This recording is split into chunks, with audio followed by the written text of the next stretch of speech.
You trained me. Show your face. And let you read my thoughts. No, no, no. Wait! What is this? X-Men? What is this? Magneto's helmet? Now helmets block force mind reading?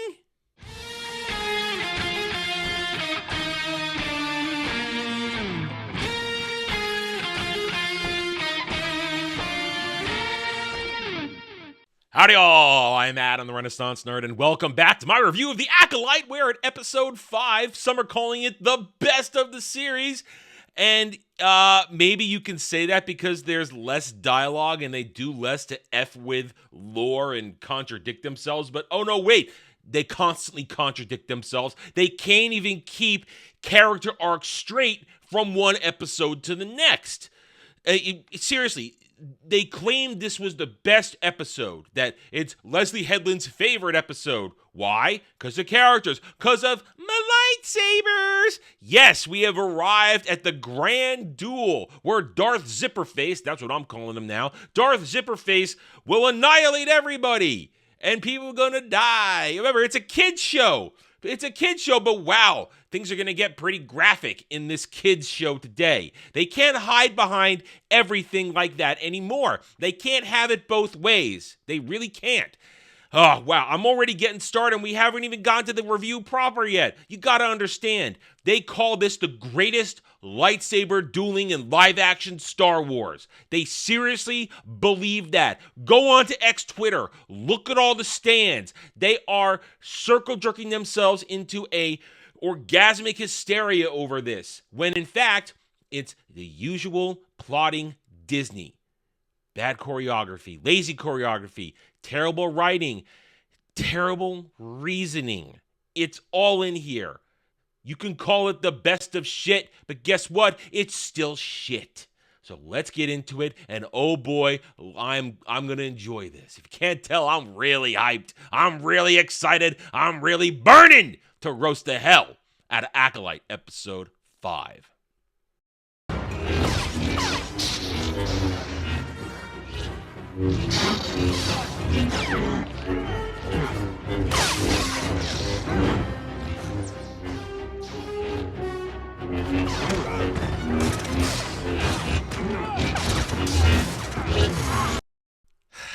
So, good sister Amanda Stenberg wakes up after she got force hockey pucked over to the side so they could start the duel. She wakes up and wanders around for a couple seconds. You can hear the lightsaber fighting. You just saw that clip. We'll get back to that in a second.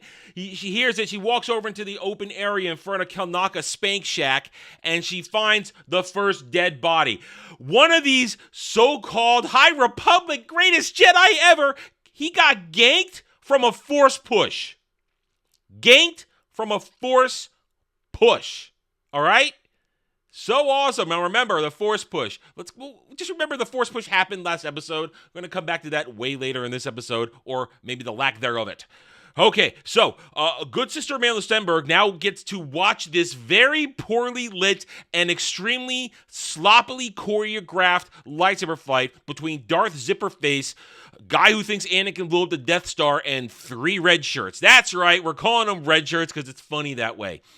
So, long story short, Darth Zipperface takes down guy who thinks Anakin blew up the Death Star with a leg-thigh wound, and then proceeds to gank the others in pretty graphic fashion. I guess we can go back to the knowledge that lightsabers are deadly again. Let's give Leslie Headland a little bit of a clapping prop, shall we? Congratulations, Leslie. You made lightsabers deadly again.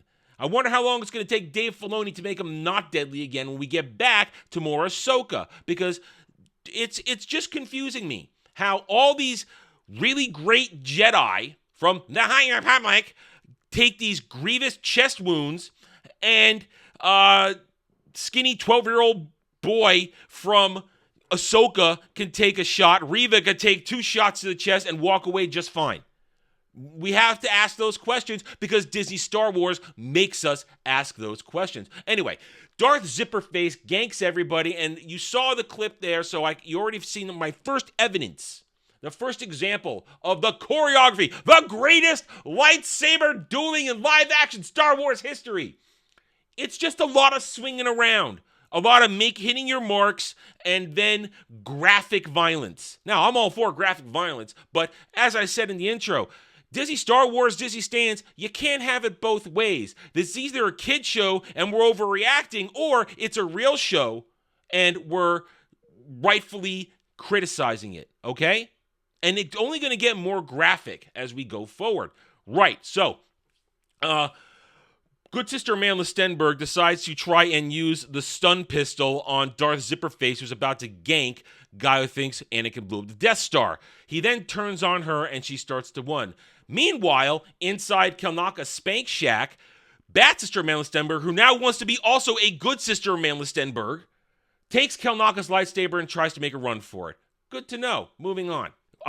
Good sister Amanda Stenberg is hunted down by Darth Zipperface, but gets interrupted by Master Squid Game, who now challenges him to a fight. And there was a whole lightsaber throwing thing in there. It's retarded. Doesn't matter. It's just look at the shinies. Look at the shinies. Clap like the seals that you are. Master Squid Game also decides to make sure that good sister Amanda Stenberg is out of the picture, along with guy who thinks Anakin blew up the Death Star, that she can come back later and save the day. Remember that. Girl who has zero force ability right now, yet still feels a tingling in the back of her brain and between her legs, and at the same time shouldn't be able to affect a fight like this, will come back and save the day later. I'm telling you this now. Right, so now Darth Zipperface and Master Squid Game, they're going to face off in their lame-ass, poorly choreographed lightsaber duel. Here's a look at it real quick as I now begin to lay out how poorly choreographed these lightsaber duels are.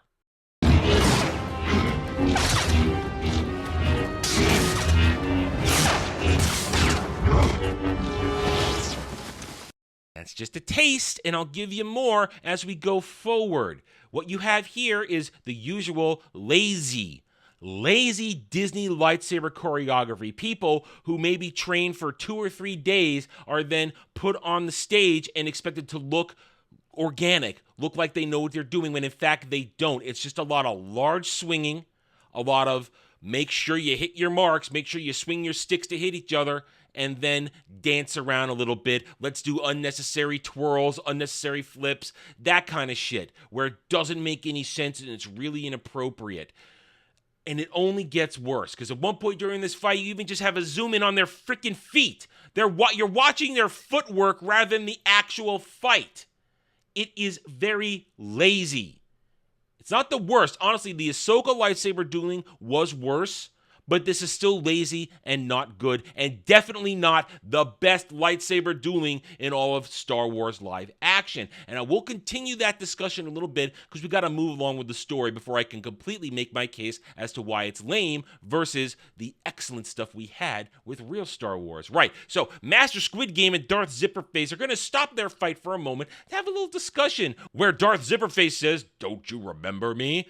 Master Squid Game now says, "I do sense a familiarity." He actually says that. Okay, fine, you're a Jedi, you can sense shit. Great. But then a couple seconds later, Master Squid Game is criticizing him for teaching Bad Sister Amanda Stenberg all this stuff and never showing his face. And he says, "Let me see who you are." And then, as I showed you in my opening clip to the review, he goes, "No, no, no.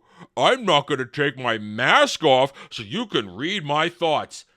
He just said 10 seconds ago that he could sense there was a familiarity. So wait a minute, now suddenly your silly little helmet, and we're going to get to that in a second, your silly little helmet also has Magneto abilities to block force mental scanning, force mind probing. Okay, now we are going to stop here for a second.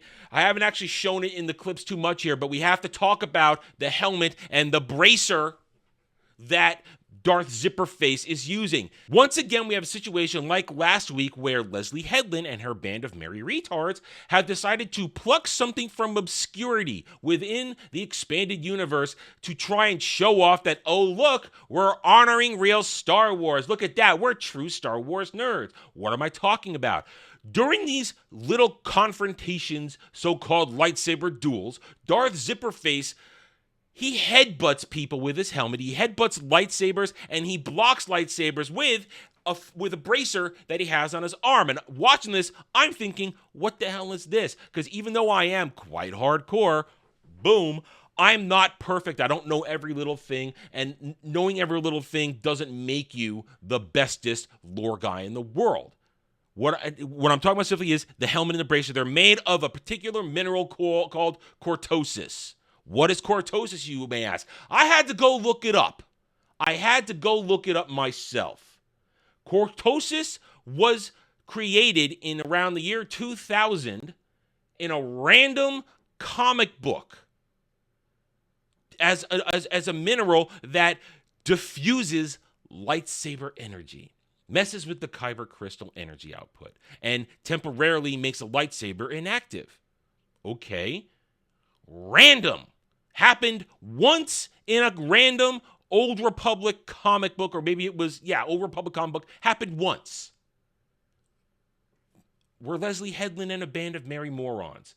We're going to grab a completely obscure thing to try and pretend that we're real Star Wars fans. And when you do this now, you make yourselves look stupid, because when you're watching this choreography, now all the stands are touching themselves with the many fingers and saying, oh my God, when Darth Zipperface, when he headbutts a lightsaber, it's so cool. It goes so hard. No, it's retarded. It is especially retarded because in a little bit you're going to see how easily the helmet is knocked off his head. Anyway, so I had to bring that up. It's an example, just like last week with Basil, how they're trying to pretend to be true blue, real Star Wars fans. They know cool EU shit, that they're honoring Star Wars by just granting a random thing that literally nobody knows about. Fake fan's gonna fake fan. Right, so let's continue. While Master Squid Game and Darth Zipperface are having their powwow and they're fighting this and that, Bad Sister Madeline Stenberg is trying to escape Kelnaka's spank shack. And as she leaves, here comes Daphne Keane with a giant force ninja kick that knocks her down. And we're now going to proceed to have another sloppily choreographed force kung fu fight where Daphne Keane has to take the time to read Bad Sister Amanda Stenberg, who now also wants to be a good Sister Amanda Stenberg, her galactic Miranda rights. She's stopping during the fight to read her rights. Eventually, after a lot of bad choreography, little knife play here and there, she's going to lock her down with the cuffs. We'll get back to that later, because meanwhile, good Sister Amanda Stenberg and Guy who thinks Anakin blew up the Death Star, they're trying to run away. We have to remind you, they're trying to run away. Good Sister Amanda Stenberg has to remark, he's going to kill them all. We have to go back. Guy who thinks Anakin blew up the Death Star says, no, we have to keep going, which is, I guess the smart thing, because she's a non-combatant. She doesn't belong anywhere near there. And he's likely going to get killed if he goes back because he's injured. But we'll get back to that later. They keep going. Don't worry, they're going to do stupid too. Master Squid Game and Darth Zipperface end their fight, where Darth Zipperface knocks him down and departs to go chase after Bad Sister Amanda Stenberg. At this moment, Daphne Keane has locked her up and taken Kelnaka's lightsaber. Now, I gotta remind you, Kelnaka's lightsaber is a lightsaber made by a Wookiee for a Wookiee. Now, I haven't commented up to this point how stupid these High Republic lightsabers look. They all just look like metal tubes. And they're the most lazy. They're even more lazy than Phantom Menace lightsabers. At least those had some character to them. These all just look like metal tubes. But now, this metal tube, made to be held by big old Wookiee paws, is going to be held by tiny little Daphne Keane in her tiny little hands. Remember that. Because here comes Darth Zipperface to go after her and Bad Sister Amanda Stenberg. Now we're going to have a little fight between them where, well, here, I'll just show you this really stupid moment that they think they're clever in the initial confrontation between Daphne Keane and Darth Zipperface.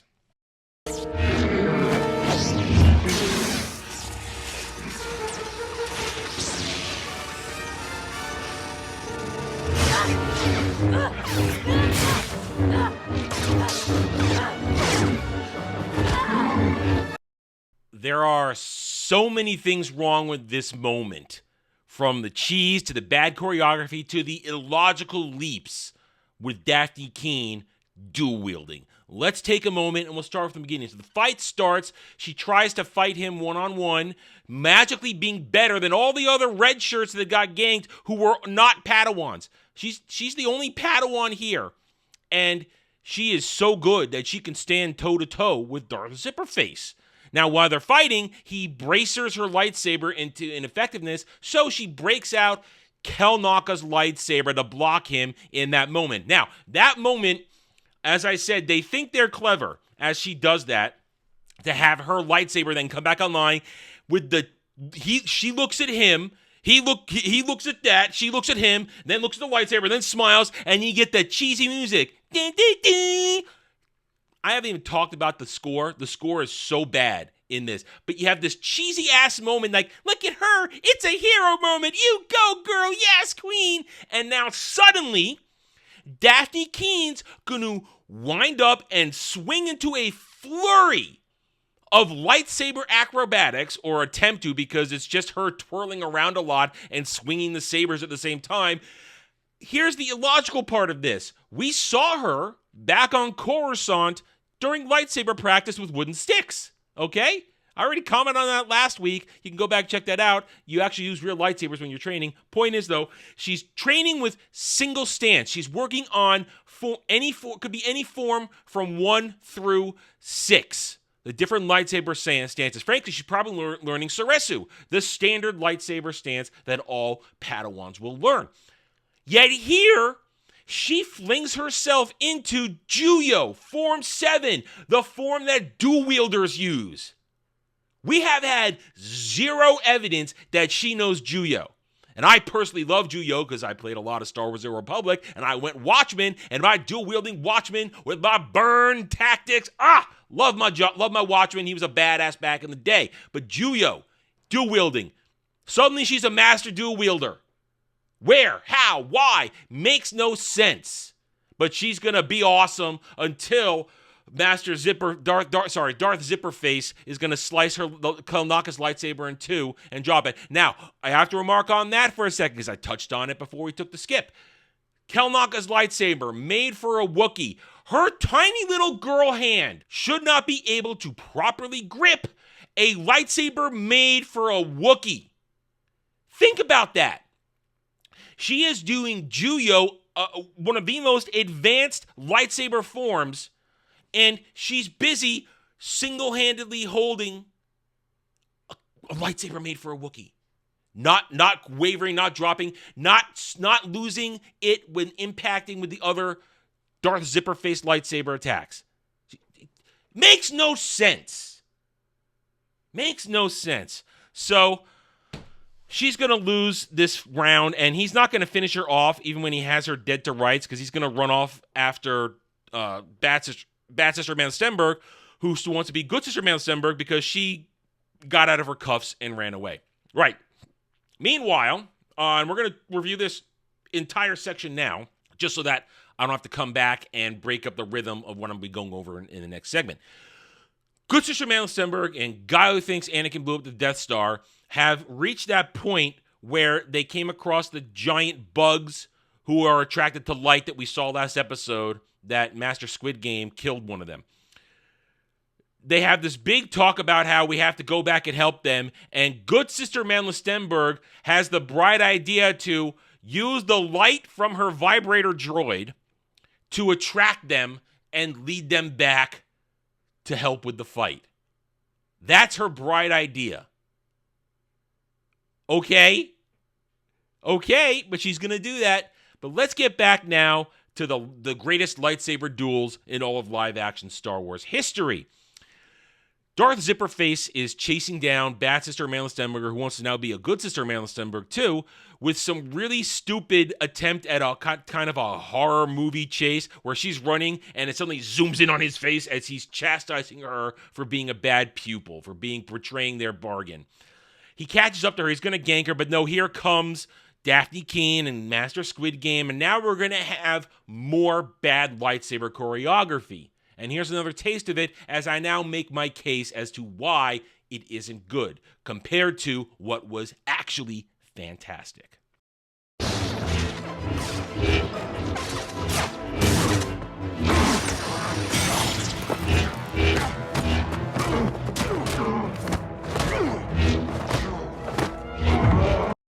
Let's settle this once and for all. That was the second taste. Now, you've seen, actually probably the third one. Between all the clips I've shown you throughout this review, you've had some visual examples of the greatest choreography, the greatest lightsaber duels in all of Star Wars live-action history.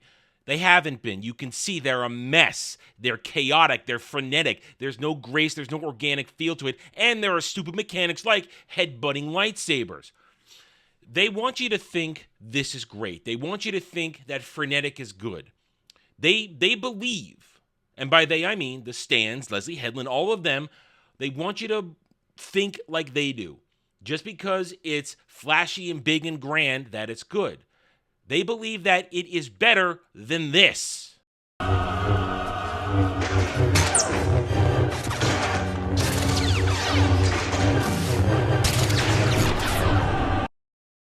They also want you to believe it's better than this.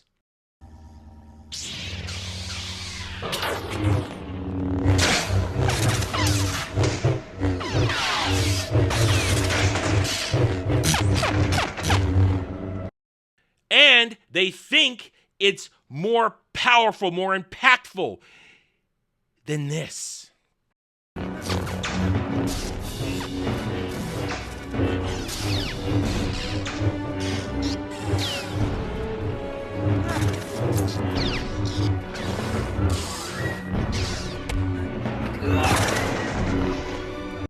They want you to think that all this frenetic chaos, this grand swinging, this jumping, flipping, punching, this and that, they want you to think it's better than the prequel trilogy. They want you to think that Master Squid Game, Daphne Keane, Darth Zipperface, all these people, their couple days of rigorous training match what Liam Neeson, Ewan McGregor, Hayden Christensen, Ray Park, all the training they went through for months in preparation for the prequel trilogy choreography. I just showed it to you side by side. It doesn't work. It doesn't hold up. And then they want you to think that a moment like this is impactful emotionally, that we're supposed to care so much about these characters that we've known for no time whatsoever. They want you to have the feels. They want you to cry. Now, normal people are not going to cry because we don't care about Daphne Keene's character getting ganked like this. No!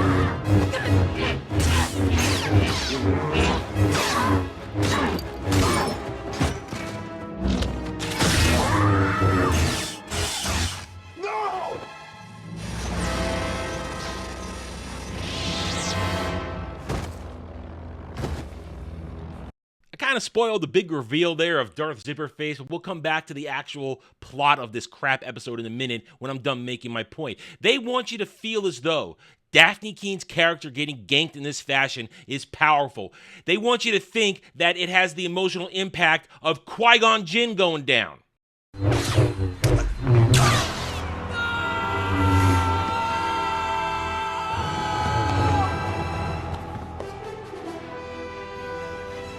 They want you to think it has the impact of Luke Skywalker facing Vader in Cloud City. You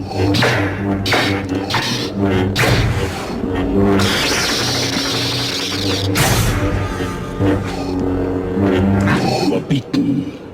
It is useless to resist. And they want you to think it has the impact, the emotional lightsaber duel impact of Luke almost killing Darth Vader in rage.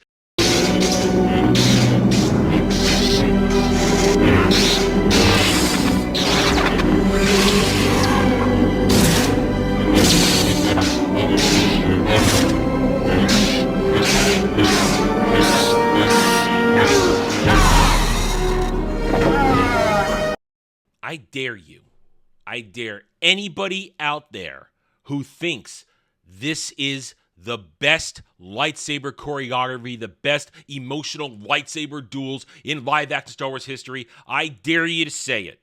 I just laid it all out in front of you. Real Star Wars right up against the bestest Disney Star Wars ever. You can't beat real Star Wars. You can't beat the music. You can't beat the choreography. You can't beat the emotional impact. The death of Daphne Keen's character is not the same as the death of Qui-Gon Jinn. The emotional impact of all these characters fighting is not the same as Luke Skywalker facing off against Vader, almost falling to the dark side as he finally defeats him. The choreography is not the same quality. Their so-called training for a few days does not match months of dedicated work or having an actual professional like Ray Park on the scene to elevate it. Once and for all, Disney Star Wars is lazy, poorly done, and doesn't give a crap about anything. They want you to think early on in this lightsaber dueling bonanza that this mysterious Darth Zipperface has lightsaber techniques and forms no one's ever heard of or seen before. He gets in your head. Newsflash, fake fans! The Sith and the Jedi use all 7 same forms of lightsaber training. It's all the same. You could look it up anywhere. You don't have to go to Wikipedia to find it. It's everywhere. Not hard to find.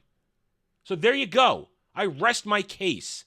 Disney Star Wars lightsaber choreography, so-called emotional impact, it's all bullshit. All bullshit. All right, let's get on with this crap episode so we can get out of here. So, after Hilt smashing off the helmet and trying to, in a rush of bad choreography, trying to kill Darth Zipperface, Daphne Keen's character gets ganked in a quick little boop, boop, boop, because Darth Zipperface takes out a second part of his hilt and ignites a small lightsaber to gank her real quick while he's blocking her. She's dead. Well, as I said before a moment ago, no impact. Sorry, I actually cheered. Master Squid Game is going to try and, he has the Obi-Wan reaction. No! But again, no impact, not the same. He's about to try and go back into it, and we get the big reveal. Here's the big reveal. Looks like I was right. It is fake apothecary man. That's who Darth Zipperface is. Fake apothecary Asian guy. That's him. Everybody's going, no, it's going to be a woman. It has to be a woman. No, it's going to be this. I was right. Woohoo. Me convincing myself way back in my review of episode 2, I convinced myself correctly. All the evidence was there. Disney Star Wars, Leslie Headland, they were not clever enough to switch it out at any point. It was blatant. It was obvious. The so-called mystery, who is the Sith, wasn't a big mystery at all. So here you go. I'm still going to call him Darth Zipperface because it's more fun for me to do it that way. So Darth Zipperface is here and now. Bad sister Amandla Stenberg, she gets captured by Darth Zipperface, and now we have a back and forth between Master Squid Game and Darth Zipperface. And what do they talk about? Who are you? What are you doing? It's the most cringe, lamest dialogue you can think of, where Darth Zipperface reveals, I have no name, but you would call me Sith. Well, there it is. There's he's a Sith. Ha ha! But now, as Master Squid Game presses him more, he goes into the spiel of, what do you want? I want freedom to use my powers how I see fit without the rules of the Jedi. I want a pupil, an acolyte. And here is the reveal. This guy is likely not a Sith Lord. He's not even a Darth. I'm just going to call him Darth Zipperface for fun, though. He's likely an apprentice to an actual Sith Lord out there, an actual Darth. There is a big bad yet out there. It could still be Black Mama Lesbian or Angry Zabrak Lesbian. It could still be them. Or it could be another Sith that the Disney Star Wars the Disney Star Wars Leslie Headland crew can rip from actual Star Wars lore and drop in here and bastardize. So this guy is an actual apprentice. He's actually having a rule of 2 moment where he's trying to create a secret apprentice so that he can then get stronger and overthrow his actual master. So we could still get Evil Whammon Sith Lord. It could still happen. But I was right. It's him. Anyway, so Darth Zipperface finishes his monologue about wanting freedom and Acolyte, all this shit, and here comes guy who thinks Anakin blew up the Death Star. He's got the Catorsis helmet in one hand, his lightsaber in the other. Remember, he's gimped. He tries to win. In the end, Darth Zipperface gets the upper hand. Boop! Snaps his neck. The Yord Horde is done. Corporate meme, corporate push to try and create organic love for this character. It's over. It's done. Bye. Yord is dead. I'll give him respect in his final moments of trying to be a hero. Yord is dead. Had crap choreography, terrible lines, a bad actor. He's gone. He's out. But here comes Master Squid Game. Master Squid Game flies into a rage because Darth Zipperface's lightsaber is still out of commission. They get into a nice Asian-on-Asian Kung Fu Force fight.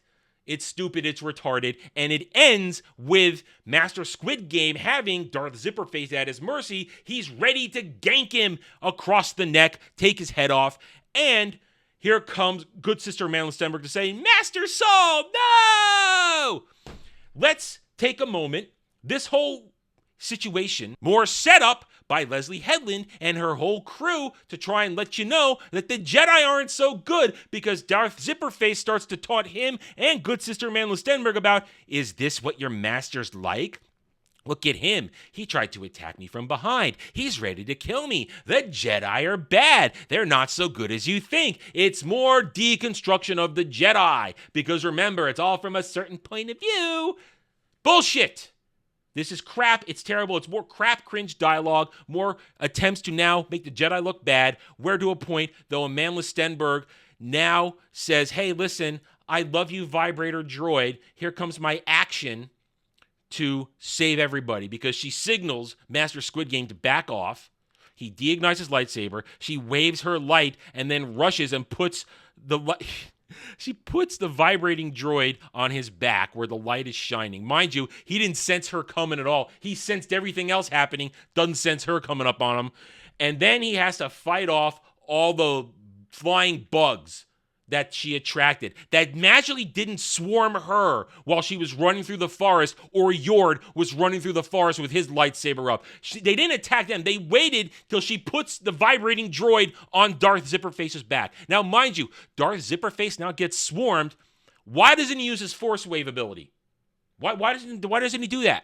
To knock them all down, to get them all out of the way. He just gets swarmed and literally carried away. He gets carried away. So he's out of the picture. So good sister Amanda Stenberg saved the day by attaching a vibrating droid with a flashlight attachment on the back of the Sith to make him get carried away by bugs.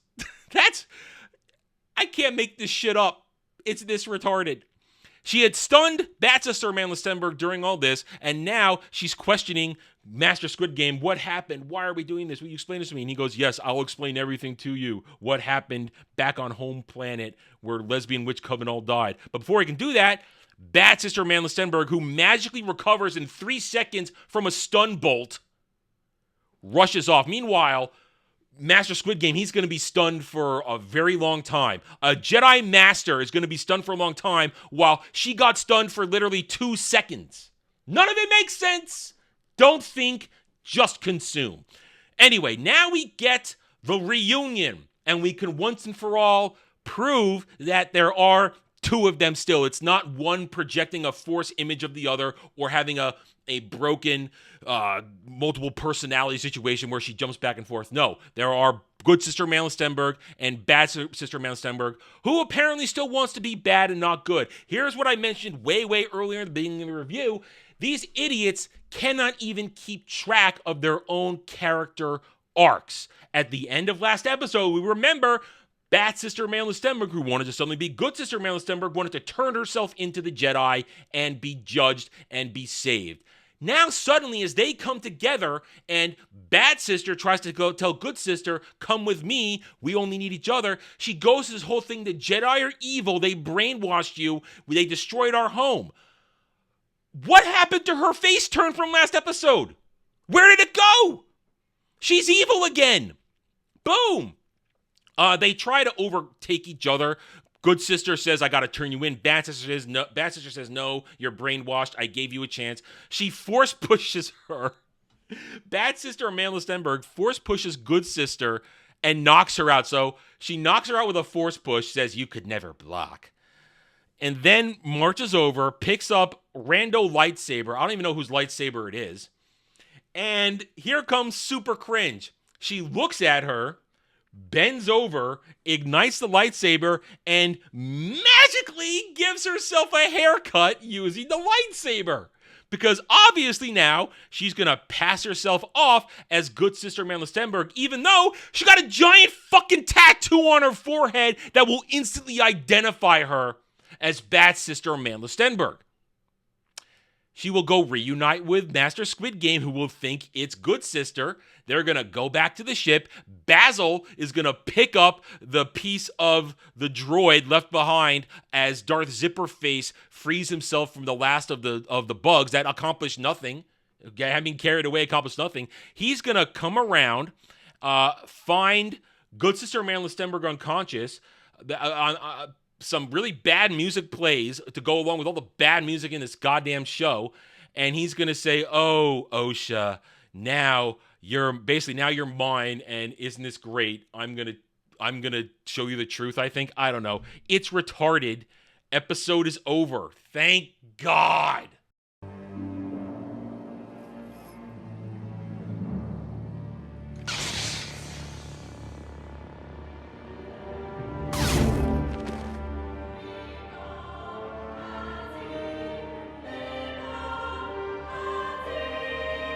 What more can I say?